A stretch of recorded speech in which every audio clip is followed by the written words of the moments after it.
It's update time once again for Marvel Future Fight, and this time around we have a Black Order themed update. So, how are the Marvel Future Fight devs gonna handle the update that comes right after the amazing 6th year anniversary?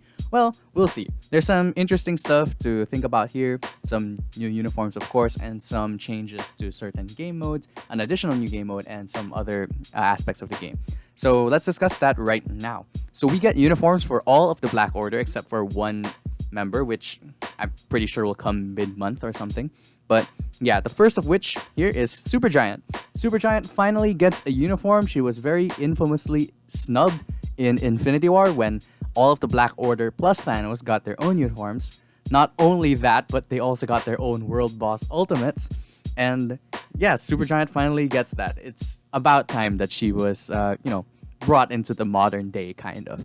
And her kit looks to be PvP oriented mainly. I mean, we'll never know until we actually get the update in our hands. But just looking at the skills, she has this invisibility thing, like Invisible Woman. And yeah, it just seems quite PvP oriented to me. But yeah, we'll see. Now, Corvus over here, very interesting because he was changed from a universal villain to a speed villain. And I think that's interesting because for the longest time, the tag of the Black Order was kind of that they were all universal villains.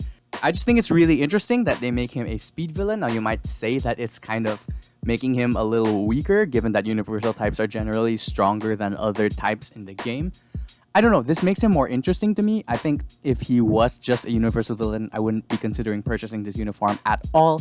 But now that he's a speed villain, and I could possibly use him for ABX or something like that, this uniform seems to be a little more valuable to me. Now, of course, we'll have to see how this performs and if this is a uniform that's worth purchasing, but I just thought I'd put that out there. Now, Proxima Midnight over here, I think will be the best uniform and the best character in this update, if only because of her uniform effect, which applies to all villain allies, increases damage dealt to superhero faction by 40%, and supervillains by 35%. Now, I've always thought that villains definitely need significant buff characters of their own. Superheroes have the likes of Nick Fury and Phil Coulson to use, which will generally make them stronger characters in a lot of PvE game modes like ABX and World Boss Ultimate and stuff like that. Villains don't have things like that, and though they have introduced buffs that are villain specific, such as I believe Baron Zemo's leadership and now Proxima's uniform effect over here, we're kind of approaching that slightly, but it's not quite the same. Nick Fury's buff, for example, is just amazing. There's just so much stats attached to it, plus super armor, and Phil Coulson gives crit rate. This just seems like a normal, damage buff against a specific faction. It's something, but villains need a little more than this, I will say. But that being said, a damage buff toward a specific faction is something to be scoffed at, especially considering the fact that Proxima Midnight can be taken to tier 3 and thus can be used in World Boss Legend game modes. So that's where I see a lot of her value coming from. But I think as a character, based on what I was able to see in the live stream as well, she seems very cool, very beautiful, and I think she may be a strong character on her own as well. And I will definitely be taking her to tier 3, and I will be purchasing this uniform. So, of course, I will be seeing just how strong she is. So, I don't know, stay tuned for that, maybe. Cull Obsidian was another member of the Black Order whose typing has been changed. He's been changed into a combat type. Again, same thoughts as with Corvus. It's interesting, this type change. I just don't know how it will go down in terms of his power level and all of that. But I've always thought that Cull Obsidian was kind of the least interesting of the Black Order. But yeah, I don't know. It just makes me less inclined to purchase his uniform. But it looks good. He's the only one of them that has accumulation in the actual 5 skills in the kit. If you go through all the other skills of the new uniforms, then none of them have accumulation. So I don't know. Maybe I just missed it, but just interesting to point out, especially considering how much the Marvel Future Fight devs have been putting accumulation into characters' kits over the recent updates. But yeah, so we have these characters who can be taken to level 70. Very interesting. The amount of characters that are stuck at level 60 is decreasing by the day, and I think we are soon approaching a time when every character can reach level 70. So yeah, like I said earlier, Proxima Midnight will be getting a tier 3. Now, you can read the stats and all that. She gets her accumulation over here.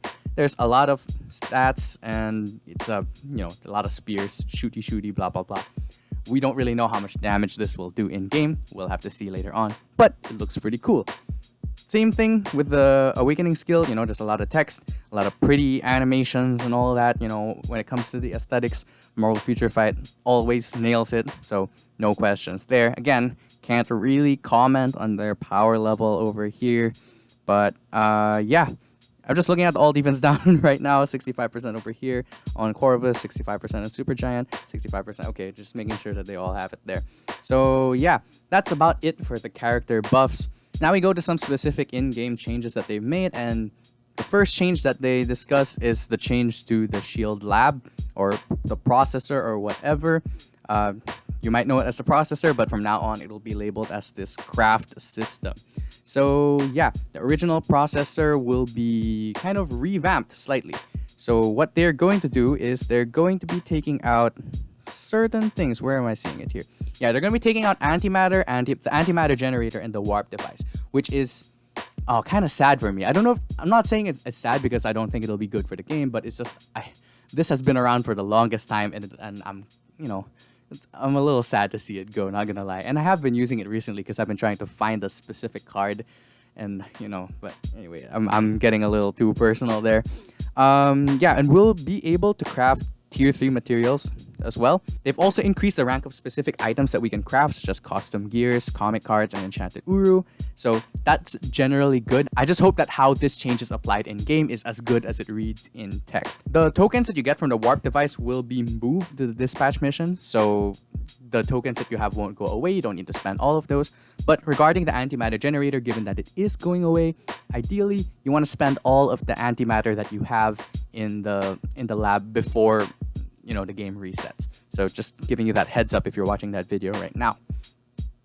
Alright, so then there's some quality of life changes here. Like I said earlier, the dimension tokens have been moved to the dispatch missions, so that's not going away. There's an all factions, all species filter, and bonus dispatch EXP can be obtained upon based on the hero's growth rate over here. So yeah, quality of life stuff for dispatch missions and all that. An important thing to note here is that the item shop of the Shield Lab has been transferred to the dispatch missions. So the item shop is not going away. I think it will remain how it is, and you'll still be able to refresh it and stuff like that. So my hunt for that specific card that I'm looking for will go on. But yeah, it's good to know that this isn't going away. Alright, so we have a new game mode that we get to try as well, which is World Boss Supergiant Ultimate Difficulty. So Supergiant finally gets a World Boss Ultimate. So we get to look at, first of all, the rewards that we're going to get. Universal Titan Records, as we probably could expect. Odin's Blessing, Balance. Now this is where the Marvel Future Fight devs of old, return their usual greedy ways. No, but if you didn't know, currently Supergiant's World Boss Normal gives Magic Odin's Blessings, which are double energy attack. And of course, if they're going to make a World Boss Ultimate, and if players are finally going to actually start playing against Supergiant, devs can't be handing out Odin's Blessings as good as that. No. They have to be giving out the worst Odin's Blessing in the game for their newest World Boss Ultimate game mode. So even though they're finally giving Supergiant her fair due, they're still kind of doing her dirty, and at the same time doing us as a player base dirty. Ooh. And they were doing so well too. But I was wondering if the Marvel Future Fight devs finally turned a new leaf after that 6th anniversary update. It's good to know that some things never change, and by good to know I mean it sucks. Can you guys please stop doing that? I'm talking to the Marvel Future Fight devs. Can you just stop trying to, stop trying to mess with your player base? Come on.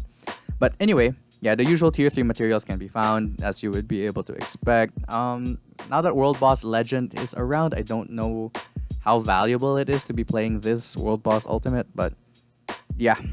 So they've also included some story content improvement. They've added some hero EXP that you can gain from clearing story mode. The first clear reward of some stages have been changed.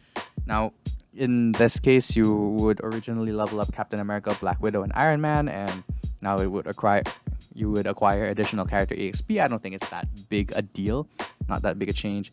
And this is the bigger change, I believe. The story fragments can now be sold, so instead of taking space in your inventory, and you can just sell them. And I think this is pretty big for me because I have a bunch of normal story fragments that I haven't been able to get rid of for the longest time because I don't even play the normal story mode that often. So yeah, I'm quite happy about this one. An interesting thing here is they have this new guided quest thing. This is very obviously targeted for new players. So you can basically be guided to tier 2 a certain character, and at the end of this guided quest, you'll be able to purchase this character's uniform for 50% off, which is nice. It's a nice thing for new players especially. But you have to know that there's a very limited amount of characters that you can pick from this guided quest. The characters are listed over here, and there's very specific uniforms that will be discounted based on the character that you pick, which is quite odd. Can I just say, this is so weird. For example, you have some characters that have their latest uniforms, which are very strong, right? So you have Ghost Rider over here, you have Loki, Thor, Venom, Hulk, all strong characters. Their latest uniforms are the ones that discounted.